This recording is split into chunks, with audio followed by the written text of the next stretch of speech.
Hi students, how are you? Today we are going to discuss about some synopsis on system of particles and rotatory motion, in which first we have to discuss about center of mass. You know very well what is center of mass? Yes, the point at which the total mass of the body is to be supposed concentrated is known as center of mass. It depends on distribution of mass, shape and size of the body, and it is not necessary the mass should be present at center of mass. Okay, what is center of gravity? The point at which the total weight of the body is to be concentrated is known as center of gravity.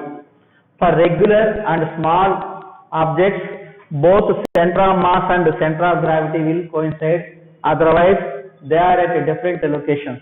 Okay, now we see the position of center of mass for two particle system.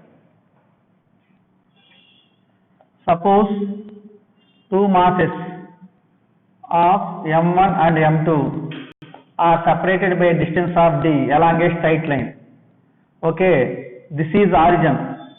The position coordinates of m1 and m2 are x1 and x2. Now the center of mass is located at their boundaries, that means between m1 and m2. You know, center of mass position is nearer to heavy mass. Suppose see the center of mass whose coordinate is xcm. Okay, now the position coordinate of center of mass can be written as xcm is equal m1 x1 plus m2 x2 by m1 plus m2. Similarly, we write position coordinate of center of mass for n particle system. xcm is equal m1 x1 plus m2 x2 plus and so on plus mn xn by m1 plus m2 plus and so on plus mn. That means total mass of the system. Okay, suppose we discuss some cases here for two particle system. Suppose origin O is taken at m1. Origin O is taken at m1. Then position coordinate of first particle x1 becomes 0. Now we write xcm is equal m2d by m1 plus m2. Here d is the distance between two particles. Okay, d is the distance between two particles. What is xcm? m2d by m1 plus m2. When this is possible, we take origin at m1 only. Suppose we take origin at m2, then xcm is equal m1d by m1 plus m2.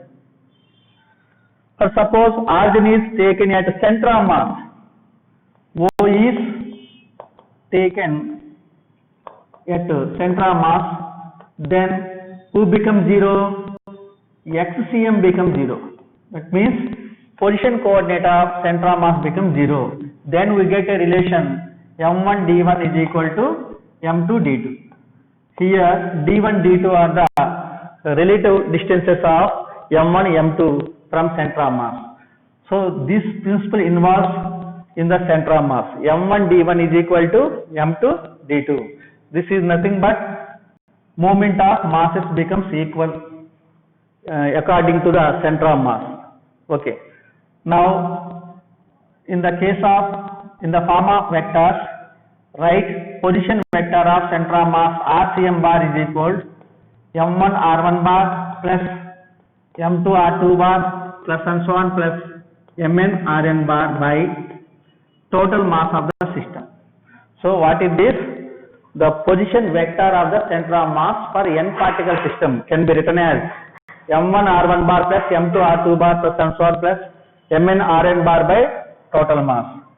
Similarly, velocity of center of mass vcm bar is equal m1 v1 bar plus m2 v2 bar plus and so on like this by total mass. Similarly, we write the acceleration of center of mass is equal to m1 a1 bar plus m2 A2 bar plus and so on plus Mn An bar by total mass. Here just keep in mind one thing, that is the internal force do not change the position of center of mass. What is it? The internal force do not change the position of the center of mass. Only external force causes the motion of the body. Okay, right.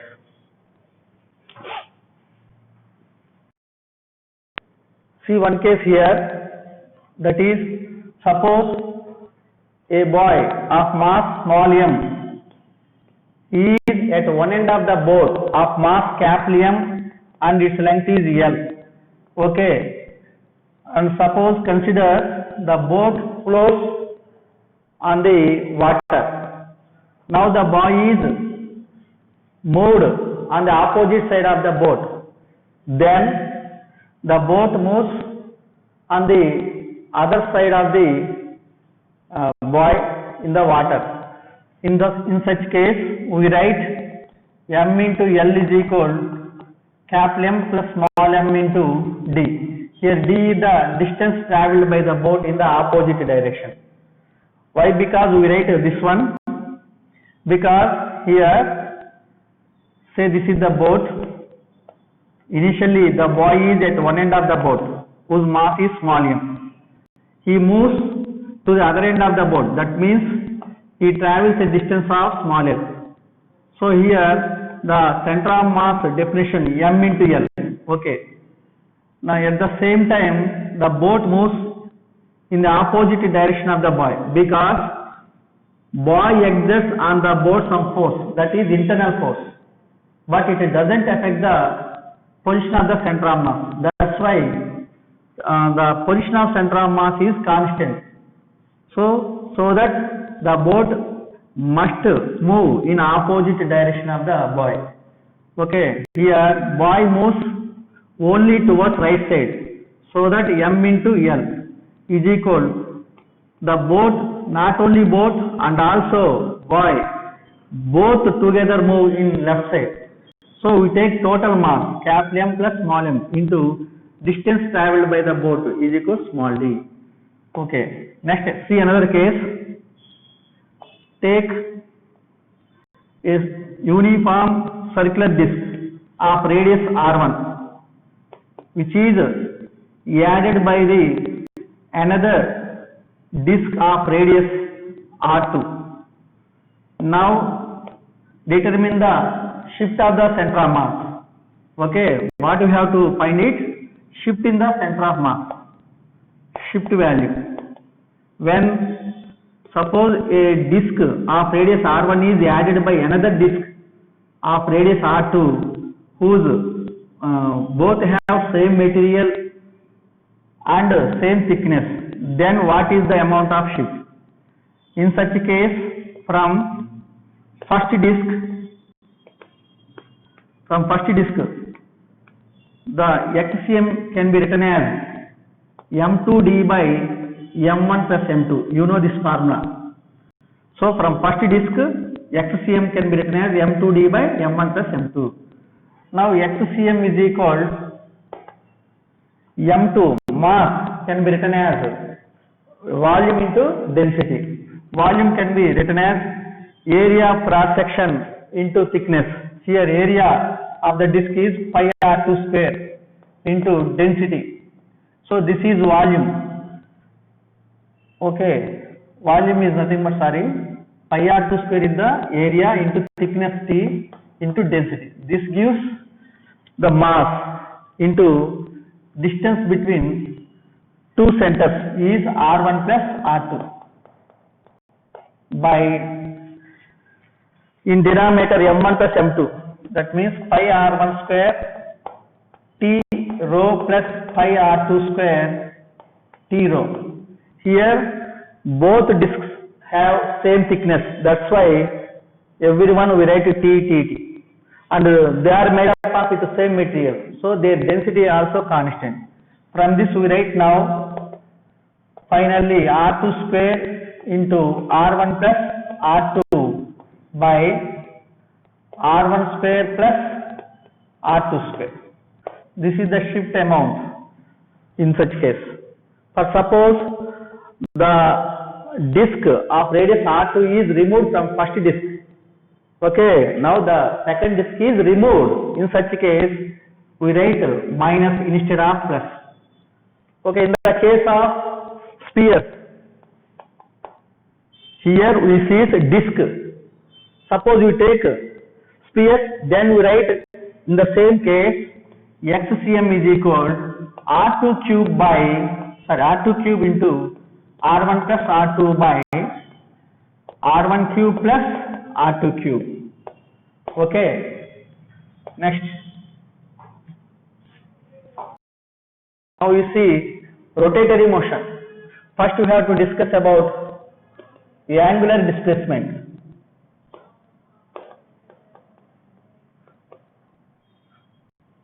This is represented by theta or d theta.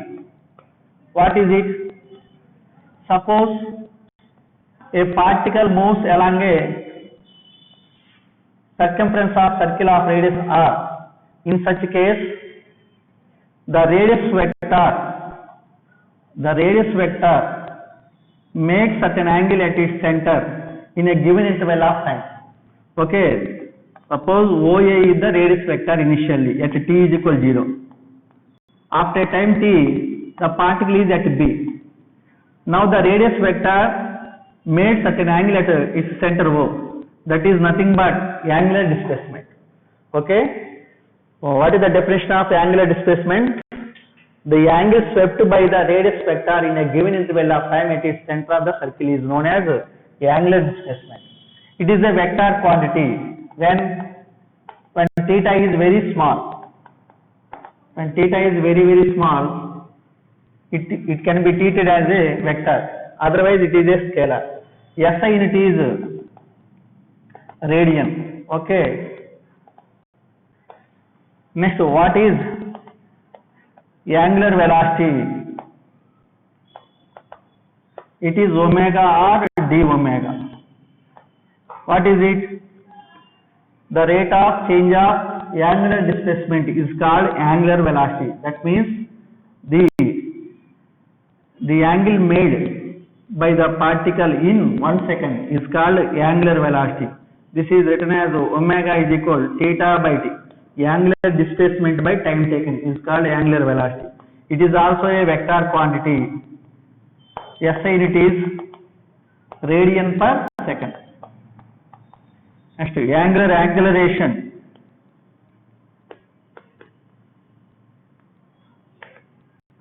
This is represented by alpha. What is it? The rate of change of angular velocity is called angular acceleration. Alpha is equal to d omega by dt or omega 2 minus omega 1 by t. It is also a vector quantity whose SI unit is radian per second square. We know the relation between linear velocity v and angular velocity omega, that is v is equal to r omega. In the vector form, write v bar is equal to omega bar cross r bar. And you know, suppose the particle moves along the circumference of the circle of radius r and completes n revolutions in t seconds. N revolutions in a time of t. Then we write angular velocity omega is equal to theta by t is equal to 2 pi n by t. Okay. Next, centripetal acceleration. Centripetal acceleration. What is it? When a particle moves along a circumference of circle with uniform speed, okay, due to the change in the direction of velocity, it possesses some acceleration.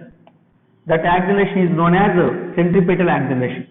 Suppose a particle P moves along a circumference of circle with uniform speed. That means it has its magnitude remains constant. Here speed is v is equal to 5. Here also 5. Here also 5. But due to the change in the direction of the speed, the acceleration is developed in it. That is known as centripetal acceleration. It is a vector quantity. Its direction is always towards the center of the circle. Okay, that is known as centripetal acceleration. Due to this acceleration, some force acts in the same direction. That force is known as centripetal force. Centripetal force, Fc. Okay, the centripetal force F is equal to, m into A value, V square by R, m by R into V value, R omega. That's why R square omega square. This is equal, F is equal mr omega square, R omega into omega, mv omega. This is the centripetal force value. But what is centrifugal force? Centrifugal force is a pseudo force. It doesn't appear. Okay, suppose a particle moves along uniform speed on the circumference of circle. Okay, that is balanced by one force. That force must equal and opposite to the centripetal force. That is known as centrifugal force. It is a completely pseudo force. Okay. Now we discuss about moment of inertia. Moment of inertia. This is represented by I. What is it? This is axis of rotation. Say this is a particle of mass small m, which rotates or which revolves about this axis of distance r. Then we write I is equal to mr square, is known as moment of inertia.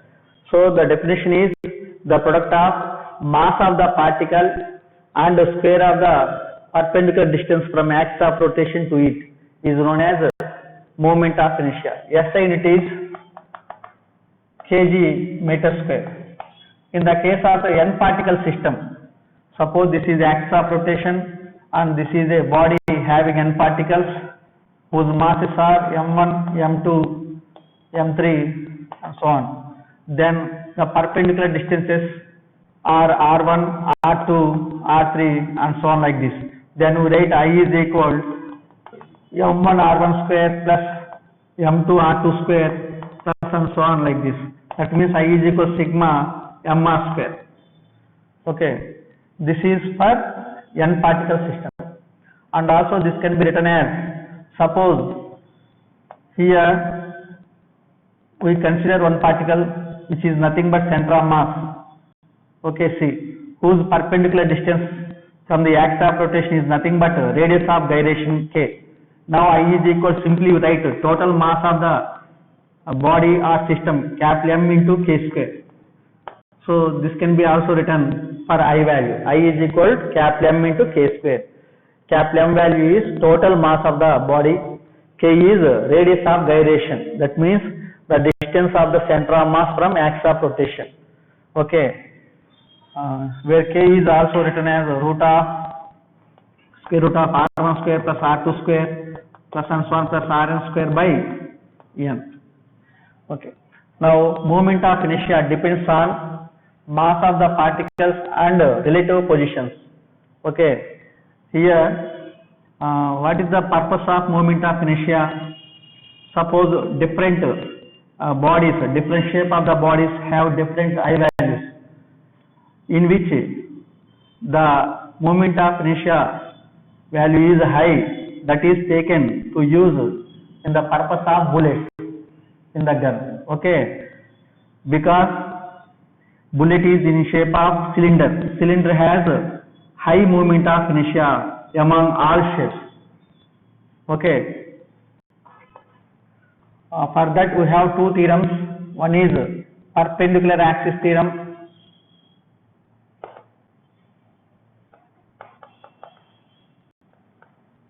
Second one is parallel axis theorem. In perpendicular axis theorem, we take a plane lamina in which two perpendicular axes are there.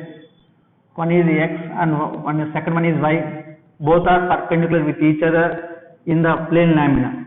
and third axis is taken which is perpendicular to this lamina. This is in this side, that is Z. Okay. Now we write Iz is equal to Ix plus Iy. This is the perpendicular axis theorem. Another theorem is there, parallel axis theorem.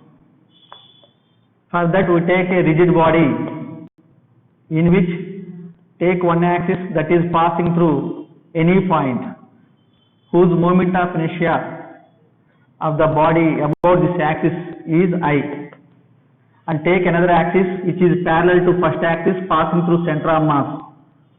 Okay, from this axis the moment of inertia of the rigid body is Ig. Now total mass capital M and the perpendicular distance between two axes x. Now we write in this theorem I is equal to Ig plus capital M into x square. We take circular ring. Now moment of inertia of an axis passing through center and perpendicular to the ring. That means axis is here. Okay, this is circular ring. Now take axis at its center and perpendicular to the plane. Then moment of inertia I is capital M into R square. M is the mass of the ring and R is the radius. Suppose the axis taken along its diameter, then we get I is equal to mr square by 2. So moment of inertia depends on type of axis passing through the body. This is for ring. And in the case of disc, total mass is there, same mass capital M radius R. Then for perpendicular axis we get I is equal to mr square by 2. About diameter we get I is equal to mr square by 4. Similarly solid sphere, in the case of solid sphere the moment of inertia about an axis passing through its center I is equal to 2 by 5 mr square. This is disc and this is solid sphere. Okay, and hollow sphere we get I is equal to 2 by 3 mr square. These are very helpful in practice the problems. And now we see the angular momentum. This is represented by L. So what is it? The angular momentum is the product of I and omega. That means moment of inertia and angular velocity. Next, what is torque? Tau. It is nothing but turning effect of force, or also written as dl by dt. The rate of change of angular momentum is called torque. Okay, tau is equal to dl by dt. Now law of conservation of angular momentum. Very important statement. When angular momentum is constant, if tau is equal to 0, then dl by dt is also equal to 0. From the definitions of differentiation, then L is equal to constant. That means when external torque acts on a body is 0, then total angular momentum remains constant. L means I omega is equal constant. I1 omega 1 is equal to I2 omega 2, or I inversely proportional to omega. This is about law of conservation of angular momentum. For the comparison linear and angular momentum, just keep in your some points where mass linear motion, angular motion. Linear motion mass represented by small m. Here moment of inertia, that is represented by I. In linear motion we take m, here we take I. in linear motion velocity, that means linear velocity is v. Here angular velocity is omega. There are two types of velocities, initial velocity and final velocity. V is the final velocity, u is the initial velocity. Here omega 2 and omega 1. And also momentum. This is nothing but linear momentum. P is equal to mv. Here angular momentum. L is equal to m means I. V instead of v write omega.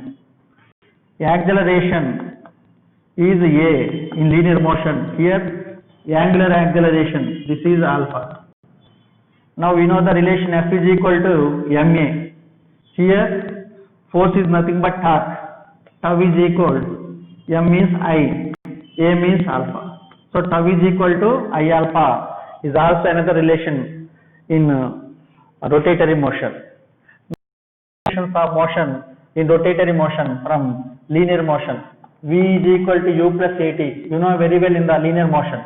In the case of rotatory motion, right, v is the final velocity. That means omega 2 is equal to omega 1 plus a linear acceleration. Here alpha t. S is equal to ut plus half at square. Right here S is the displacement or linear displacement. Here we take angular displacement. Theta is equal to initial velocity omega 1 into t plus half acceleration, here alpha t square. V square minus v square is equal to 2as. Here we write final velocity omega 2 square minus omega 1 square is equal to alpha theta. Okay, these indications are kept in mind, very important. Okay. Next, now rotational kinetic energy. You know, in linear motion kinetic energy is equal to half mv square. Here half m plus I v square is omega square. This is the rotational kinetic energy. Now total energy of a rolling body. Suppose a body is in rolling, its total energy can be written as sum of linear kinetic energy plus rotational kinetic energy. Here we write half mv square plus here half I omega square. This is linear kinetic energy and this is rotational kinetic energy. Half mv square plus half, instead of I we write mk square, moment of inertia definition, and omega is nothing but v by r, because v is equal to r omega, you know the relation. That's why omega square is equal to v square by r square. Finally we get half mv square takes as common of 1 plus k square by r square. This is the expression for total energy of a rolling body. And see last concept, that is vertical circular motion. Suppose a particle moves along a vertical circle of radius r. Okay, when the body is at highest point,